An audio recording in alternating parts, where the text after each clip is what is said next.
Samsung's Galaxy Watch Ultra comes packed with some incredible hidden features that Samsung hasn't mentioned anywhere. So we're going to talk about those features and take a look at some other powerful features that very few people know about. You probably already knew that depending on which application you're using on your phone or your watch, you'll see a little icon at the bottom of your watch face showing which application is currently active. And if you tap that icon, it'll take you to the controls for that application. And if you didn't know about this shortcut, then definitely stick around because some of the stuff you're going to see later in this video is really going to blow your mind. The hidden feature I want to point out actually has to do with the controls for media playback. So by default, you have the obvious controls of skipping to your next song and skipping back a song. But what most people don't know is that you can actually hold the skip forward icon, and that'll actually skip forward in the music. And if you hold the back icon, it'll start rewinding the music. And this works for any application that supports the media controls on your watch.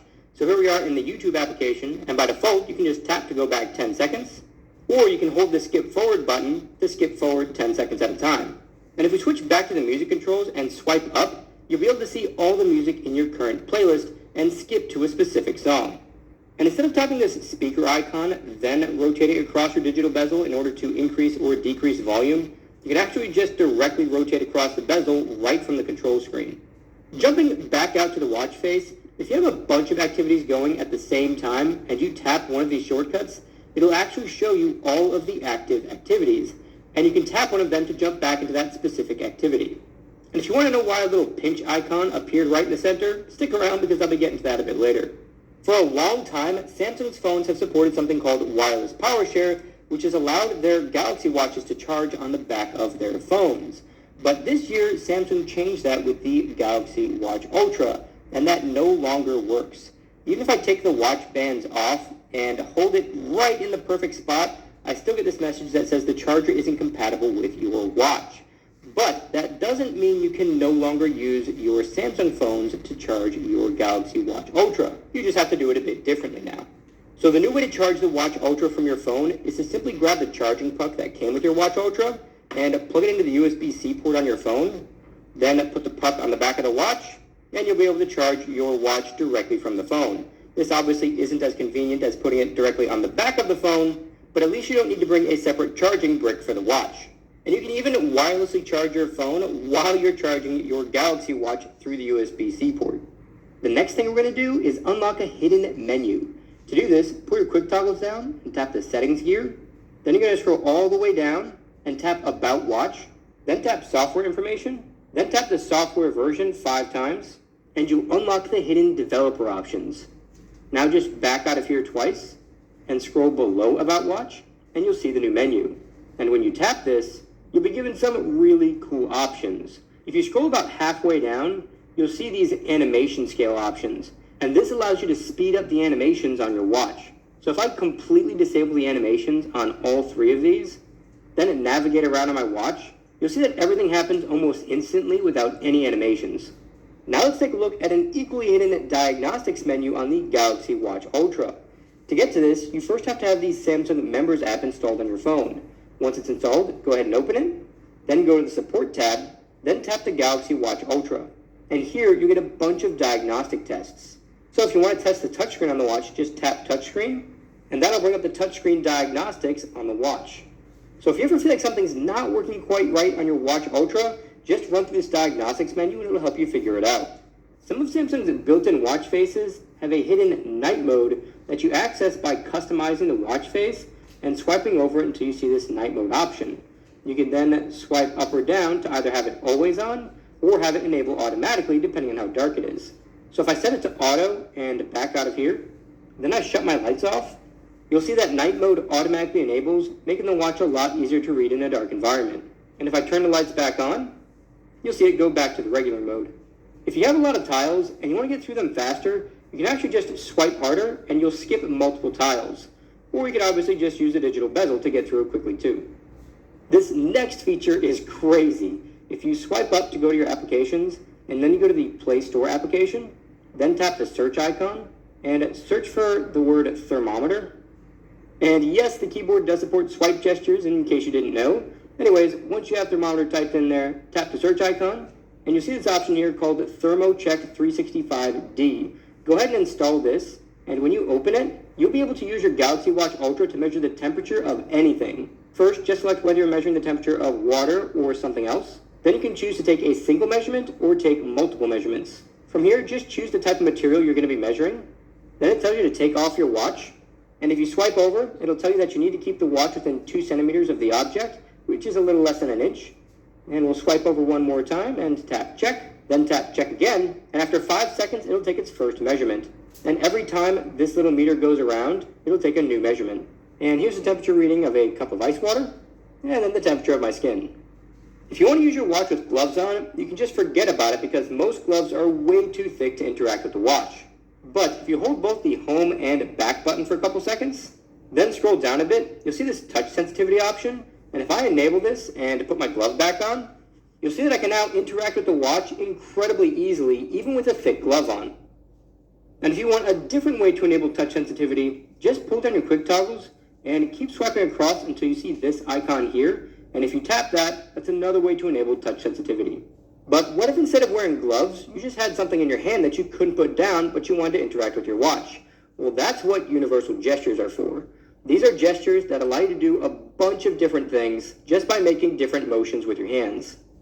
To enable this feature, you just have to pull your quick toggles down and tap the settings gear, then tap accessibility, then scroll down until you see interactions and dexterity, and tap that. Then you'll see this universal gestures option.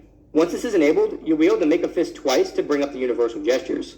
And if you make a fist twice again, you'll bring up the universal gesture controls. And this menu has a bunch of different features. All you do is pinch to go forward and double pinch to go back. Then you can make a fist to accept that action. And if I shake my wrist like this, I can get a little cursor and I can select something just by hovering over it for a second. And to see how these work, just scroll down a bit and you'll see this gestures option. And here you can actually customize the gestures to do different things. So if I tap this back and forth option, you can see that there are a bunch of different options for what to do. And at the bottom, you get this gestures tutorial, so you can see how each gesture works. So if I tap this back and forth gesture, it's going to show me how it's done. Then I just try the gesture, and it'll tell me if I got it right. And if you do a gesture wrong, it'll tell you that you didn't get it right. Universal gestures aren't the only gestures you get with the Galaxy Watch Ultra. If we jump back into the settings and instead go to the buttons and gestures section, then scroll down towards the bottom, you'll see this gestures section with a double pinch gesture, a shake to dismiss, and a knock knock gesture. The double pinch gesture can be used for things like answering phone calls, dismissing alerts, launching active apps from the watch face, controlling your music, or even taking photos. If you enable the shake to dismiss gesture, you'll be able to rotate your wrist twice to decline incoming calls or dismiss alerts such as alarms, timers, and reminders. And the knock knock feature is the most powerful because it not only allows you to open up any app you have installed on your watch, but it also has these custom functions here, including opening up your exercises or even turning on your flashlight. And in case you didn't know, turning on the flashlight literally turns your watch face into a really bright white screen so that you can see in the dark. If you get a notification and the text is just a bit too small for you to read, you can actually double tap the notification and make the text significantly larger. Then you can obviously double tap again to make it smaller. If you wear your Watch Ultra to sleep, it is going to automatically track your sleep for you, but you might accidentally start interacting with the watch while you're sleeping. To prevent this, pull down your quick toggles, then tap this modes icon and enable sleep mode.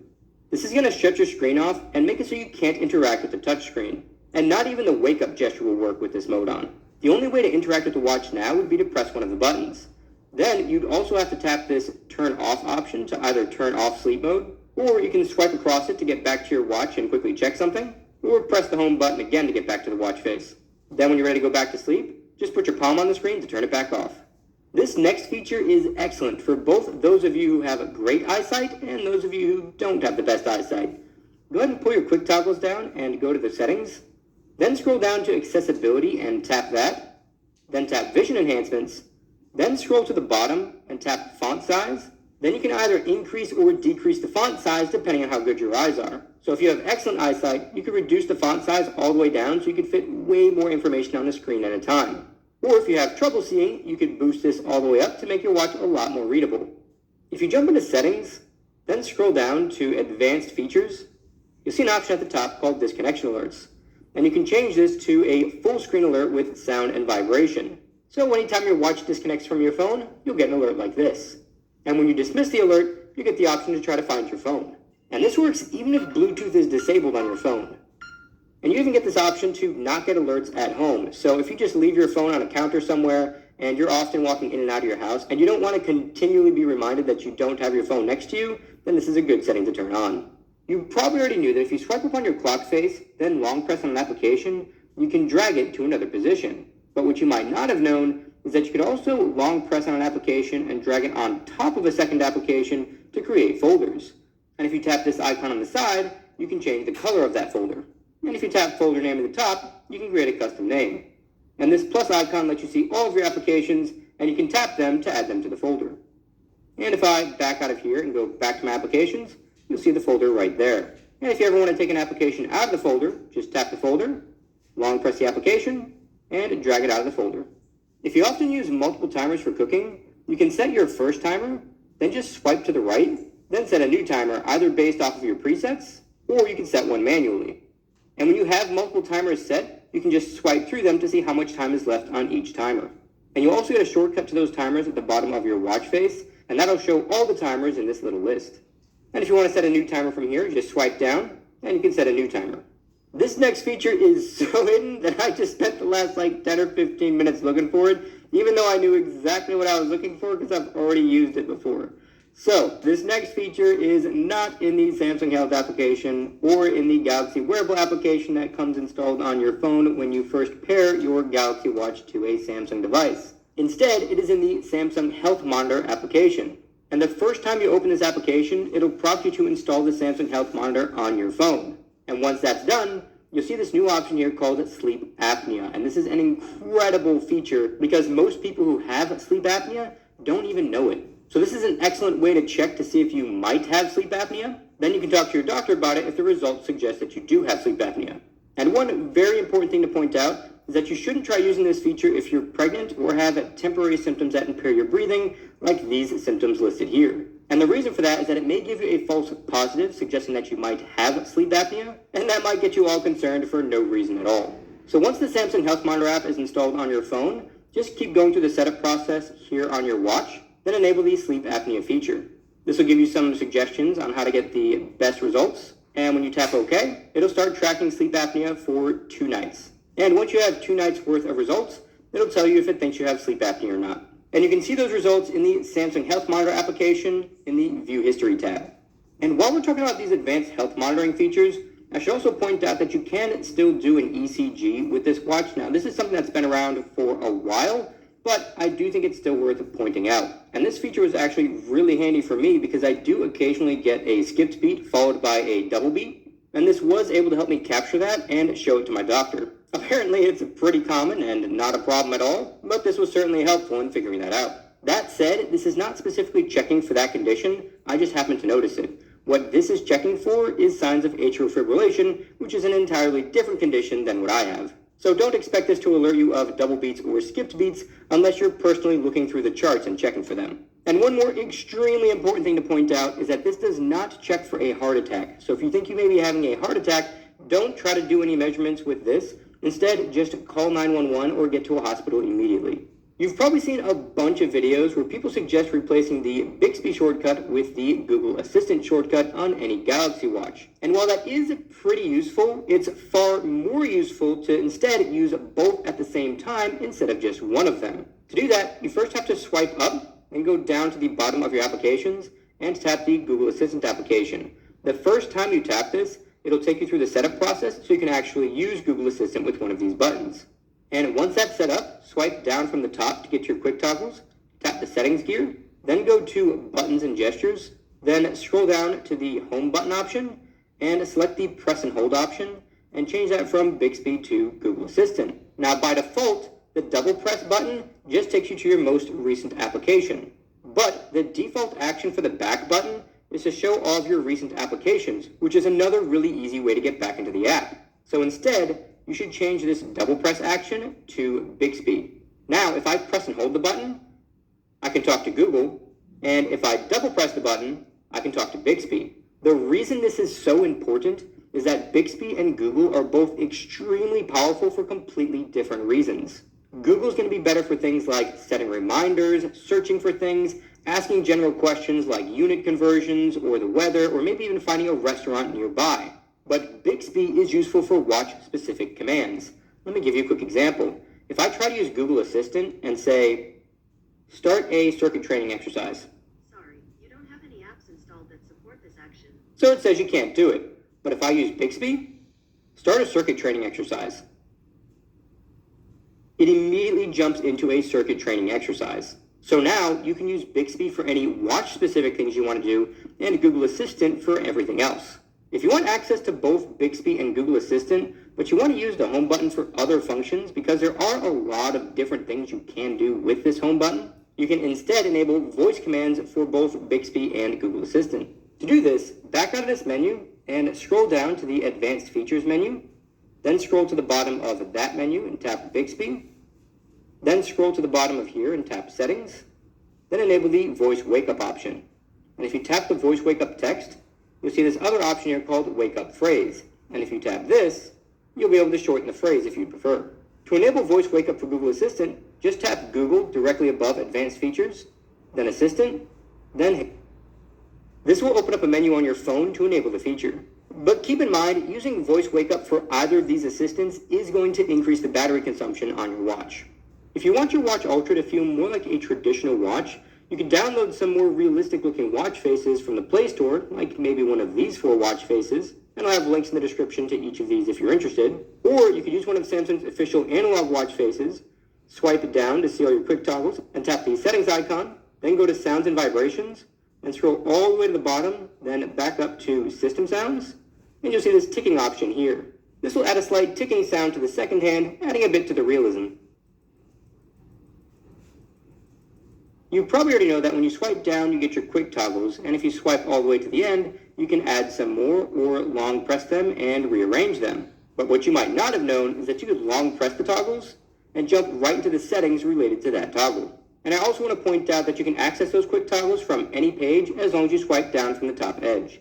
And if you tap the battery at the very top of the toggle, it'll show you how much battery is left. And if you tap it again, then scroll down about halfway, you see this battery usage option. And this will show you how much battery was used by each application, organized by most battery usage to least. So if you notice that your battery seems to be dying faster than normal, definitely check this menu because you can see if one of your recently installed applications is what's draining your battery. By default, if you press the quick button, it'll bring up all of your exercises. And if you swipe all the way over to the left, you'll see this new multi-sport option, which is great for things like triathlons. If you scroll to the bottom, you'll see this add option, and you can add exercises, but you're actually limited on the exercises you can add. There's really not that much here. Fortunately, there is a way to create your own custom workout routine, but it is a bit hidden. So first, I'm going to press this quick button again to go back to all of my exercises. Then I'm going to scroll all the way to the end and tap this plus icon and scroll down a bit. And there's an option here called Create Workout Routine. If you tap this, you can change the name of your workout routine. And if you scroll down, you can add a warm-up. And if you tap the warm-up text, you can change how long that warm-up is for. Or you can switch to a variable warm-up that ends whenever you decide. You can then add some exercises, and if you tap all, you'll be able to see all of the available exercises. And you can have a total of up to 20 exercises in a single routine. And as you add those exercises in, you can set specific targets, and you can even add breaks in between each exercise. And if you scroll further down, you can add a cooldown, and below that, if you want, you can just disable all of the breaks. And if this is a circuit you want to repeat multiple times, you can just tap here and select how many times you want to do the circuit. Then just tap save, and your routine will be added. The next hidden feature has to do with what happens when you pair a Galaxy Watch Ultra with Samsung's brand new Galaxy Ring. If you have both the Galaxy Watch Ultra and the Galaxy Ring on, they'll actually work together to increase the total battery life of both devices. So, for example, if you're getting better heart rate readings on your watch, the Ring will intelligently turn off its sensors for a bit to save some battery life. But this is far more complex than just turning sensors on and off, and it happens automatically, so you just get better battery life. That's it for this tech episode. God bless, guys, and I'll catch you